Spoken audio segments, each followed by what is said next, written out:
Every government has its Secret Service branch. America, its CIA, France, Deuxième Bureau, England, MI5. NATO also has its own. A messy job? Well, that's when they usually call on me or someone like me. Oh, yes. My name is Drake. John Drake.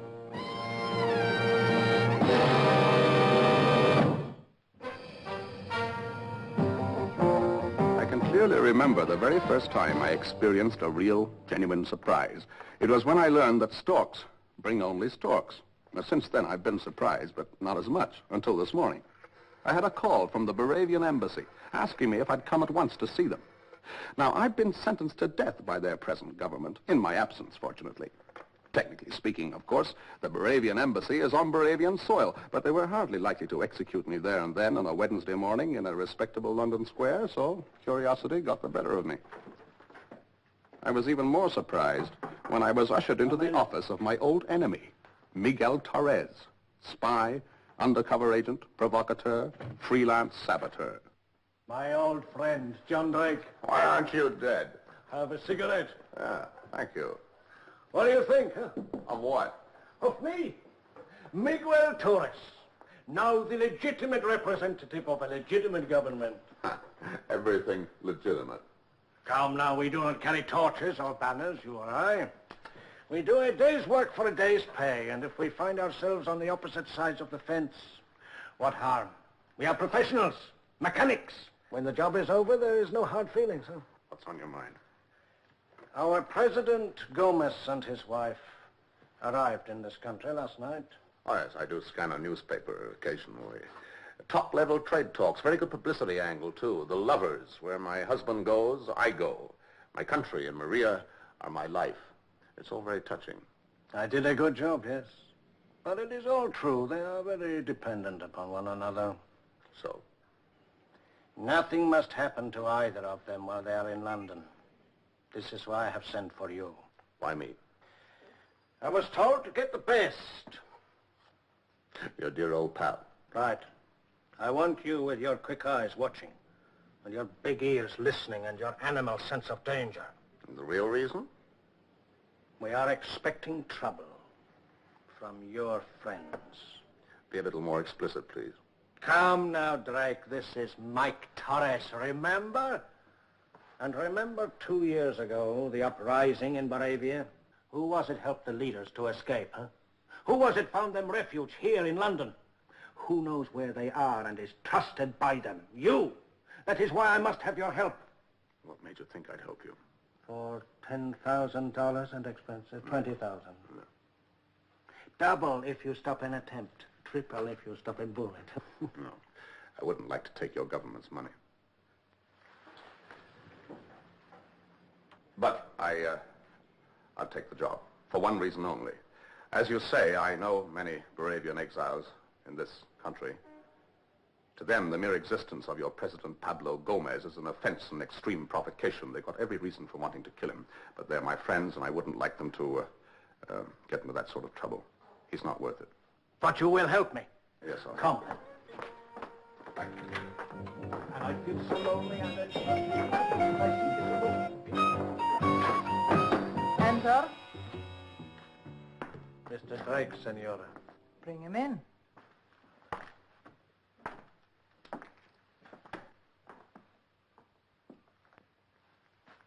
He looks dependable. I'm obliged. You may go, Torres. I'll talk to Mr. Drake alone. As you wish, senora. I'm aware, Mr. Drake, that in the recent revolt in our country, you did not play a role exactly sympathetic to us. Now, my sympathies on that occasion were with your husband's enemies. I helped them to escape. I thought, in fact, I still think that they were in the right. But that, of course, has nothing to do with my protecting your husband and yourself. Now. Yes. They told me you were an honorable man. Now, Torres has told you what is expected of you? Yes. And how do you propose to do it? Well, I should think the first and obvious thing is to check on all the exiles over here. I know where most of them are, and what they've been doing since they fled your country. No, I do not want them persecuted anymore. Leave them alone. Do you usually hire experts and then do the job yourself? Let me put it this way, Mr. Drake. The revolt failed. The leaders lost homes, their wealth, everything. Now they are exiles, trying to make a new life in a strange country. We do not wish to be vindictive. Well, admirable sentiments, but then, of course, you can afford to be forgiving. Nevertheless, I should still like to check on them, should I find it necessary. Very well, Mr. Drake. If you say so. I should like you to report to Mr. Torres at least once every day. No, not to Mr. Torres, either to you or to your husband. Oh? Have you something against Mr. Torres? No, that's hardly the point. Then what is? It's just that I've decided to be responsible only to you. As you wish, Mr. Drake. You'll be hearing from me. Goodbye.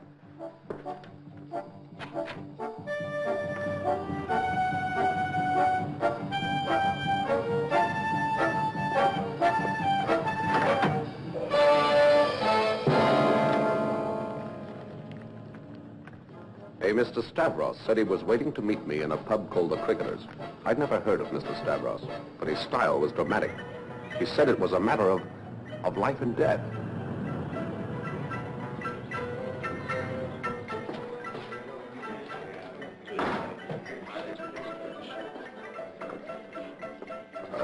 Beer, please. Yes, sir?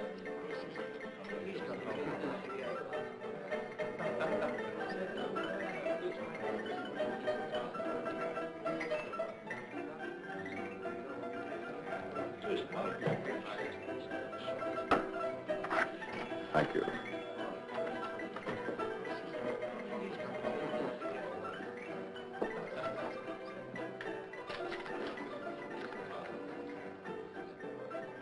I'll now drink a beer with you, sir. Another beer, please. Thank you. You write this note? Perhaps.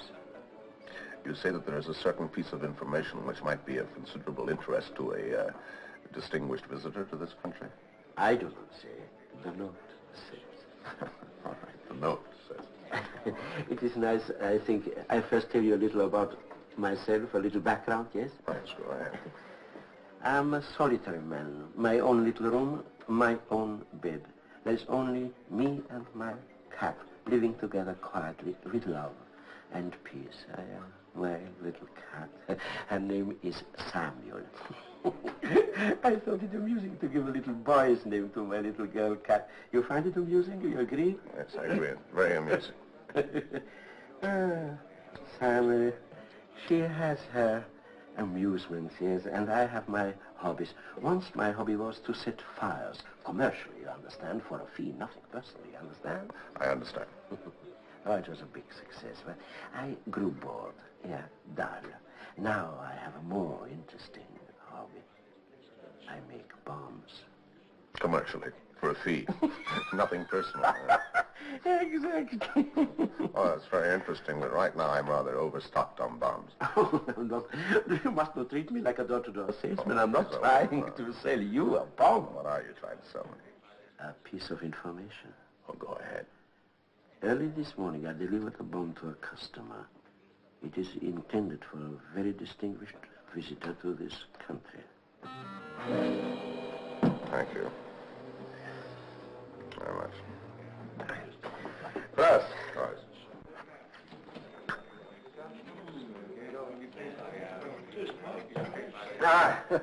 About the bomb. The bomb. Oh, yeah, the bomb. Well, usually I'm not concerned with what happened to my products. I make them, I deliver them, I take the fee. But this one, special thing. What an unusual order. And so delicate. A mechanism. A thermal bomb. So naturally you became unusually curious. Oh, it contains its own automatic detonating agent. It's, let's see, say, this is the casing, you see, and now I seal it. Once sealed, self-generating heat is produced by this element. Here, you see, at the set time, the fuse ignites itself and... Very impressive. Oh, my dear sir, the hours of experiment. And nothing comes easy. Endless trial and error. Very few sincere craftsmen left in the world today. That's the trouble. No pride in the work. No pride. Everybody just wants how much overtime, restricted practice. Materialism is destroying us. Now, about the bomb. What time is it set to go off? You have delivered it, haven't you? I can tell you who purchased it, where it is now, and what time it will detonate itself, and where. I do not think 10,000 pounds too high a price for this information, do you? Rare bargain. How do you learn these things? You're very clever, sir. Also cunning. If I tell you how, I tell you who and where. All right. I'll pay. Now, where is it? No. In advance.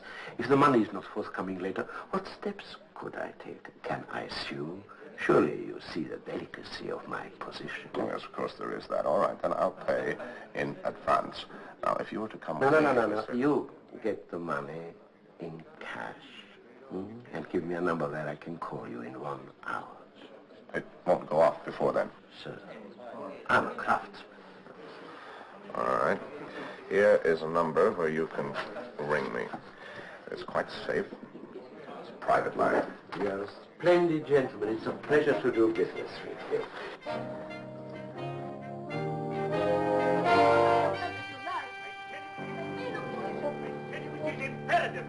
Make a fool of yourself if you like, but do not make me look foolish in public, you hear? And, Oh, Mr. Drake, do come in. I told you about Mr. Drake, dearest. Remember? Yes, of course. Glad to know you, Drake. How do you do, sir? I have a report to make. I will attend to Mr. Drake, darling. I know you have such a lot on your mind. Thank you, my love. That would be most helpful. And now I had to tell her that somewhere in London a bomb was waiting to keep an appointment with her husband.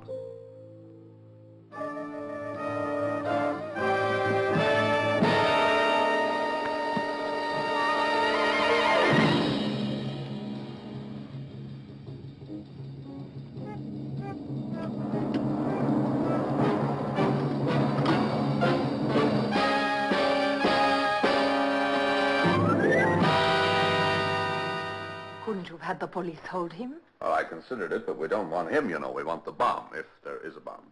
And you think there is? Yes, that's why I let him go. Oh, incidentally, I gave him the number of your private line up here. Do you think he'll call? Well, if he doesn't, then there's nothing in it. He's just a crank. You say this bomb, if there is a bomb, is already set to go off at a certain time. Nothing will stop it. That's right. Well, then, of course, you must have the money. I'll arrange for it at once. Hello? Yes? Yes, that's right. Mr. Drake is here. Hello, yes, Drake here. Yes. Yes, I have the money. Now, if you will come to... All right. 5 o'clock. I'll be there. Yes, alone. And to put the money in a briefcase, go to Paddington Station and wait by the bookstall. Torres, we'll see that you're covered. No. His men will If he sees anyone watching me, then I won't be approached. I'm sorry, but no cover. Very well, Mr. Drake. Go alone. Yes, I think so. At Bath, Bristol, Yacht and Western Supermare. Change at Yacht for police. Attention please, Mr. John Drake. Attention please, Mr. John Drake. Telephone call for Mr. John Drake. Please call at the station master's office. Mr. John Drake. Oh, I'm John Drake. You have a call for me? Thank you. Hello, John Drake here. No, that is not true. I have not broken my word. I swear there is no one watching me. I give you my solemn word. Now listen, if you come...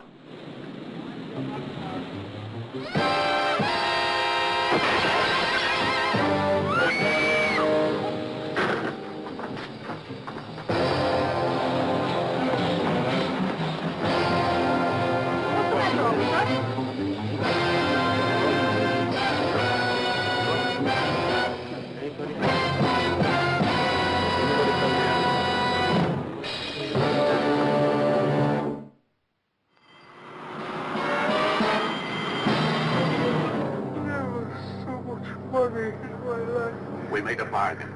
A bargain. Do you remember? It was said that you were a craftsman, an honest man. Remember? I remember. The bomb. Where is it? What time does it go off? Tonight. 8:25. Precisely. Tonight. Precisely. 8:25. Precisely. Oh. Where is it? Where? It's...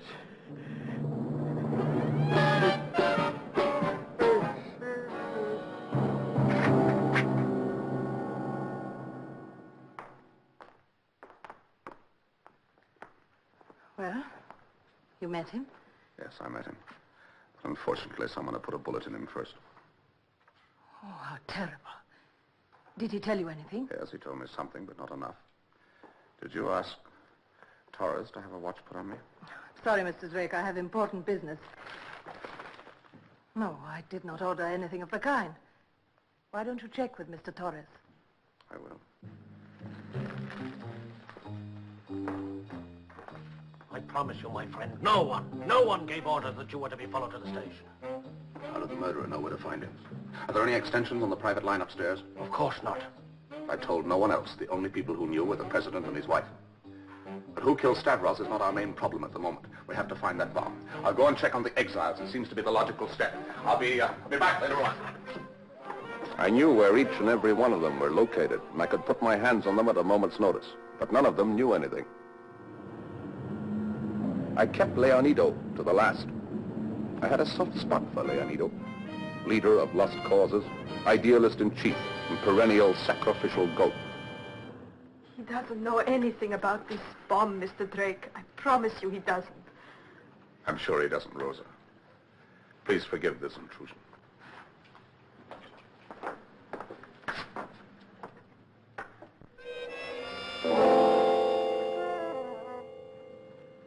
Please, Mr. Drake, don't.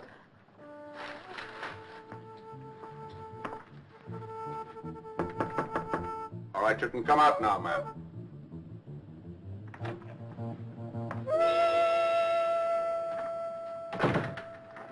Don't worry about anything, Rosa. I'll take care of it all. And I hope so much the new doctor will be able to help him.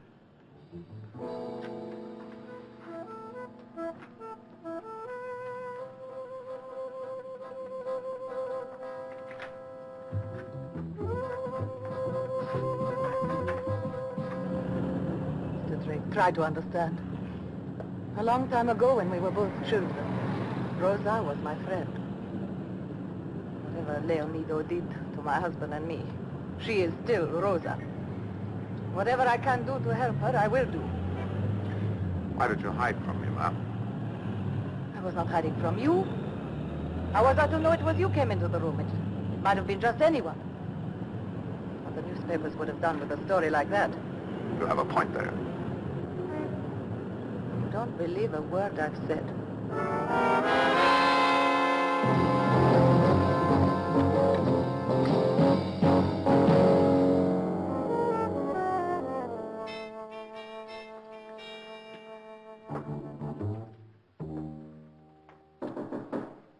Enter.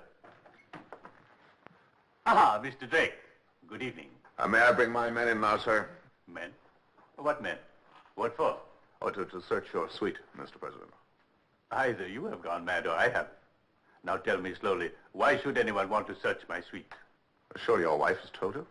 She told me nothing. One moment, she is here.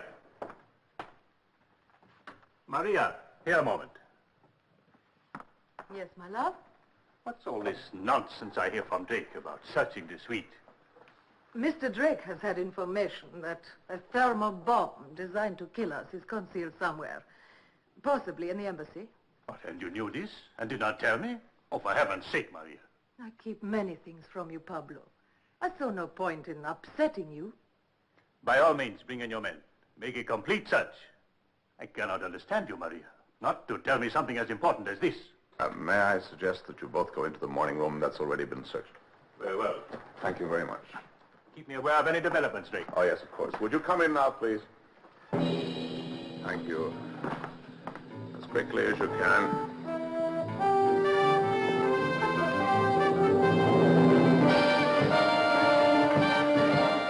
right, Mike. You can stop packing. The search is completed. There's no bomb in the embassy. Well, we can relax. The president has no further engagements for tonight. Will you have a drink? No, thanks. I better go upstairs and tell him the alarm's over. I think that little fellow of yours was mad, you know. Oh, it's all right. The alarm's over. It's not necessary to leave the building any longer. Good, but we are going out. Oh, excuse me. Huh? I thought you were staying in this evening. It is nothing official. You should have told me. My husband and I are going to the ballet, if you have no objection. When did your husband make this arrangement? I made the arrangement. When? I should like to know, please. The day we arrived, if you must know. Who else knows of it? Just my husband and myself. Now, we really must go. It would not do to be late, I shall have to come with you, I'm afraid. if you insist. The thing was, which of the great lovers had had enough of the other? One of them for sure, but which? One of them was going to have a last-minute excuse for not getting in that car. One of them. I thought I knew which.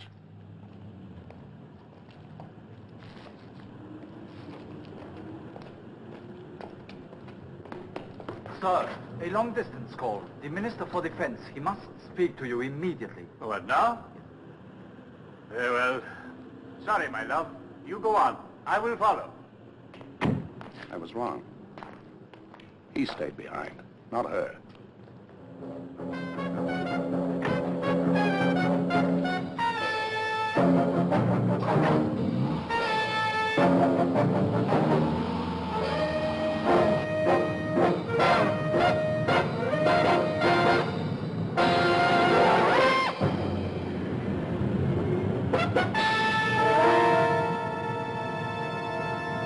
Pull into the left here, please. What is it, Mr. Drake? I'm in a I'm hurry. afraid you'll have to be patient a moment now. Up, please. Go on, quickly. Thank you. Sorry, no time to argue.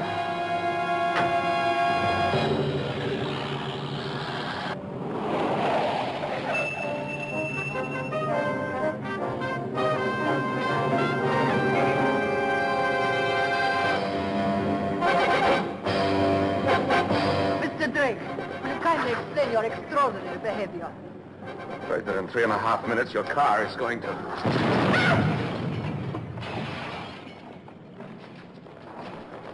3 minutes, 25 seconds too early. There are no real craftsmen anymore. Would you find a taxi, please? Mr. Drake, what is all this about? I'm sorry, but I suspect that it was your husband who tried to kill you. I knew he hated me. But I didn't realize how much. What do you intend to do now? Nothing, Mr. Drake. Just carry on. My countrymen need peace. We cannot expose them so soon again to the horrors of revolution. But things will change slowly. We will work for that.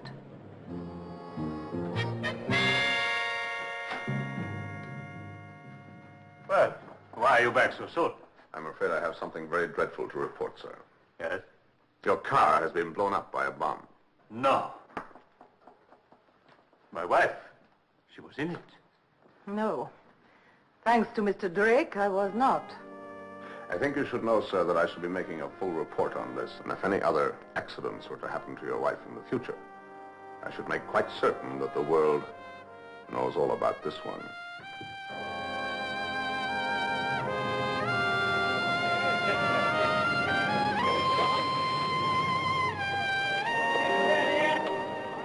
As far as I know, well, anyway, I hoped, they lived happily ever after.